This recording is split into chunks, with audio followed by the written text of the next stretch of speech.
For the record, I don't think there are two Ochakus, it's just one transition to the next panel. Simple as that. But if I'm wrong, then I'm wrong.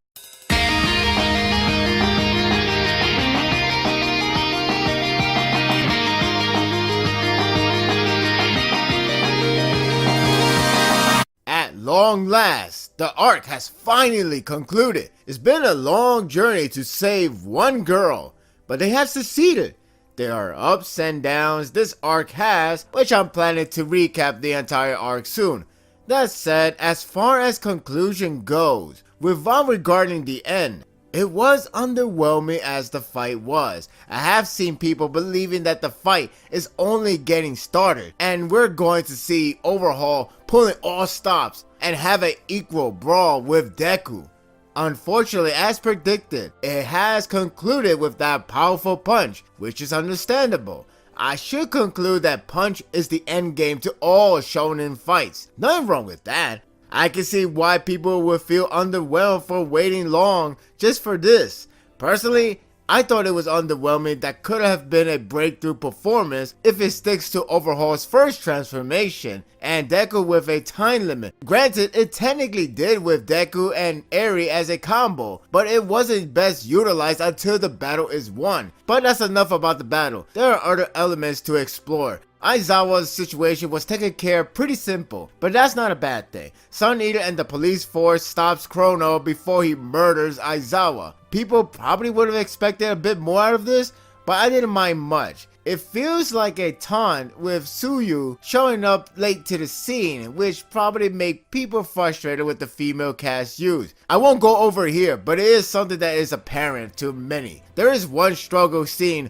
with Deku, but it's more towards the overuse of Eri's quirk. As for Overhaul, he was completely defeated, though the last scene with the farewell is nicely done. It all goes back to the thought of him trying to make the 8 precepts great again, but the method is wrongfully planned. Regardless, it's the thought that counts, and that makes him appreciative to the family. As for the scene with Deku, it plays off that even though there's no actual limitation with Eri's quirk, it is deemed dangerous and continues to be that way, and that's fine. At the very least, it has to be a drawback at this time because it is overly exposed as broken beyond repair in power wise. The tension lies if Deku could break off before he vanishes. Thankfully, Aizawa was set free earlier and managed to erase Eri's quirk. If there's something that's addressed well, it's the concept, it's the thought that counts. Even Chrono comes off as a caring guy towards his family. Aizawa apologized to Deku for either allowing him to be harmed this way or have to do the drastic measure like erasing Eri's quirk. Once that was settled, the mission is a success and all henchmen are apprehended. There are people that I encountered that wanted Eri to die for the sake of losing a walking plot hole? Isn't that disturbing? I will bet that people thought something major was going to happen to her in that final struggle, but she was stopped and nothing more to it. I hope those guys aren't frustrated, but this is my review, so it doesn't matter much here. A realization of this series is your everyday shonen happens when Night Eye tells Deku that he has bended the future. I'm more surprised that he is still alive with the worst condition yet. The best part from there is Deku practically pleads him to live, because All Might is alive, and they have to meet each other while they still are. That's a nice way to put it. The best part of the entire chapter is just when it was all over. The rest of League of Villains, including Shigaraki, finds the truck that is carrying the 8 precepts and Overhaul, as well as the bullets. This leaves many possibilities for them to use them, and it fits in perfectly for vengeance. It can come in any form, kidnapping or killing. It's the matter of what he has in store.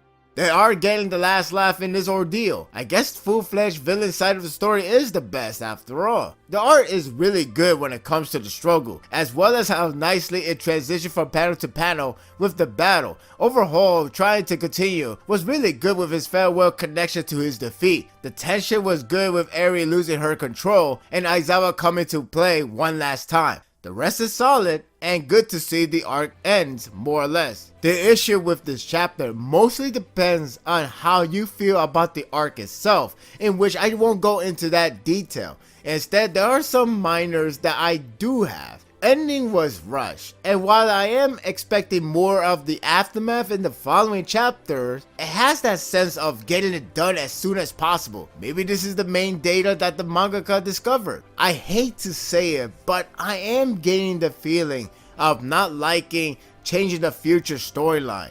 It doesn't help that there's someone that can read it and shove it in as an unbreakable future, only for the protagonist to do the impossible. That said, the line from Night Eye was a bit forced. I know Deku is the protagonist, but that doesn't mean you have to go out of the way to make it that simple. There are some tries that ultimately comes true or fails to make the impossible possible. Next to the prophecy storyline, this one will go down to my main concern when implementing it in the story.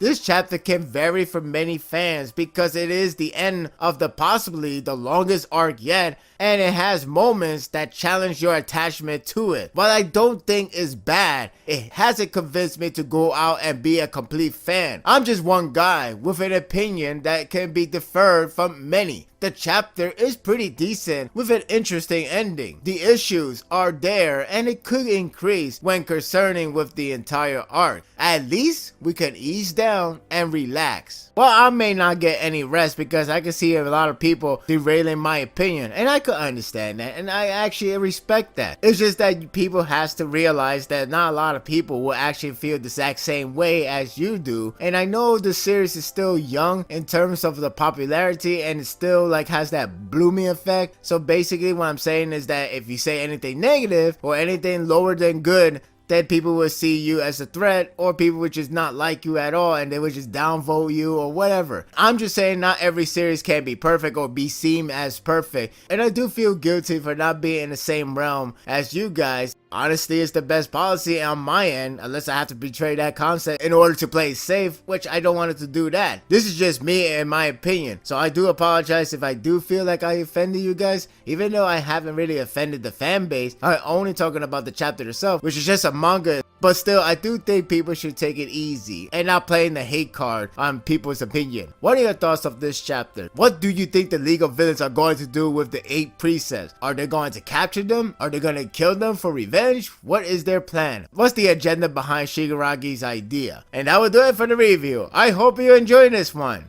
If you like this and want more of this, subscribe to my channel and my world will be yours to stay. Until next time, take care.